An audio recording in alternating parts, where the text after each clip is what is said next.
team, Caitlin Bell here. This is probably one of my least pretty videos. Not that any of them are particularly pretty, but this one's pretty boring behind me because I had an idea based on Melanie's email for this first week that I thought it might be helpful to just walk through this as a video instead of reading my script, because really this kind of becomes my script. So I thought for future reference, it might just be helpful to know where I'm getting all of our information. Before we jump in to Unit 30, do I have any announcements? I think the biggest announcement, if you haven't already seen from the newsletter that Mark sent out at the beginning of April, we are doing our first ever RedeemerKIDS VBS. And we are so excited about it. I'm so excited about it. It's gonna happen this summer. We're looking at July. It's gonna be a Monday, Tuesday, Wednesday night. So that's July 22, 23, 24, 5:30 p.m. We will have more details to come as we build them. We will absolutely be looking for volunteers. So if that's something that you would get excited about helping out with, please just go ahead and let me know and we'll get your name on a list. Otherwise, you can just wait to hear more details as they come. So we're very excited about that coming this July. And the other big announcement is that we have a leader development on May 5th. Gotcha, right here on session 5.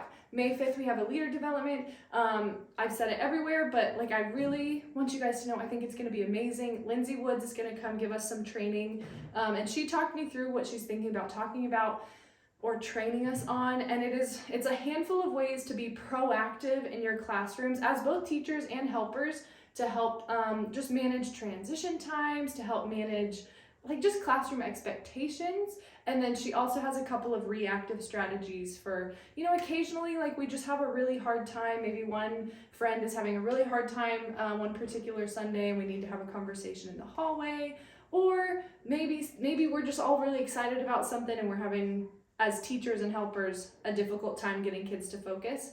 I think this is going to meet us right there in those moments. So whether you serve in the sanctuary or you serve in Luther or you're an SA, a helper or a lead teacher, I do think it's going to be beneficial for all of us. I know I'm like myself, I'm really excited to learn from her, and she's going to give us some opportunities even to practice the actual verbiage. So I think it'll be great. May 5th, we will probably have Mexican because it's Cinco de Mayo. There is a link to register. I will try to remember to include it in this video. Please register for that. We would love to see you there. I think those are all of my announcements. So we're just gonna go ahead and jump in. In this video, I'm gonna cover everything in here. So our unit overview is what I get from right up here, this paragraph. And I'm just going to read it from right here. It says, as the church began, Peter played a key role following the example Jesus had set. Like Jesus, Peter preached the gospel, healed people, and confronted sin, all so that others might come to know Christ too.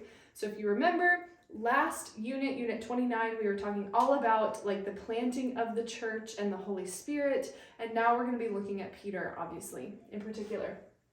Our big picture question is, why does God command Christians to tell others about Jesus?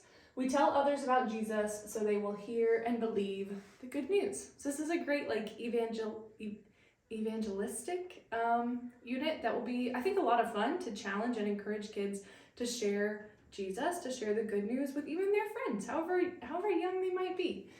So that's our big picture question. Our memory verse over here, sorry, that was loud. Our memory verse is Romans 10:14. How then will they call on him in whom they have not believed? And how are they to believe in him of whom they have never heard? And how are they to hear without someone preaching? So that covers all of like our big picture stuff for Unit 30. And then we're just gonna hit, I'm sorry, I do not have the Christ connections in front of me, so I'm literally just gonna read right through this. April 7th, we are hitting Peter preaching in Jerusalem. April 14th for 30.2, we're doing Peter healed a man. April 21st for 30.3, we're doing Peter continued to preach.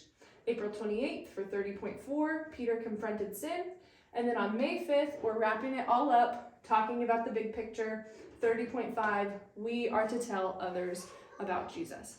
Also, as a side note, I have been interested in getting more decorations into the classrooms, just more like kid-friendly material, and just to make it feel a little bit more fun.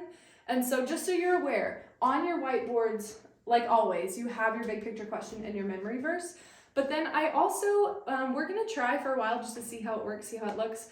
I hung Unit 29 on the wall in your classroom with just like a blue strip of construction paper underneath that says for review. So if at any point you want to go back and like maybe play a game or quiz them, or just even look for yourself on the big picture questions or memory verses we've had in the past, I am going to just start hanging them up on the walls in the classroom so that it kind of gives us more, just something to look at on the walls, but also maybe could be helpful and fun if you wanted to review the material. But your current material will always be up on the whiteboard. Also, speaking of your classrooms, if there are any things that would be helpful to have in your classrooms, I'm thinking like a clock. That's on my list. I would love to get clocks in the rooms. If there are any things that you as teachers can think of that would, like, this would just immensely help us, or would just be a major blessing, or even just little cosmetic things that you think would be great to have, I would love to hear your suggestions. Like I said, I'm excited about potentially adding some fun things to our classrooms, changing them up, making them just a little bit more kid-friendly. Because on that note, if you have not seen, or if you weren't here on Easter, we did a big group craft in both buildings. We just did little handprints on construction paper, and they turned out great. And I love having a visual representation of all of our own kids on our walls in our own buildings. And I also thought it could be fun, if you have a spare second, spare minute, it could be great. It's just an easy, literal touch point to stop by and remember kids' names, to pray over them by name and by handprint, and just take in our very own Redeemer Kids. So heads up, we will probably be doing more crafty things like that coming up, because I love having that in our hallways, our own kids represented. It adds some color. I think it's a lot of fun. So we'll probably do more crafts coming up.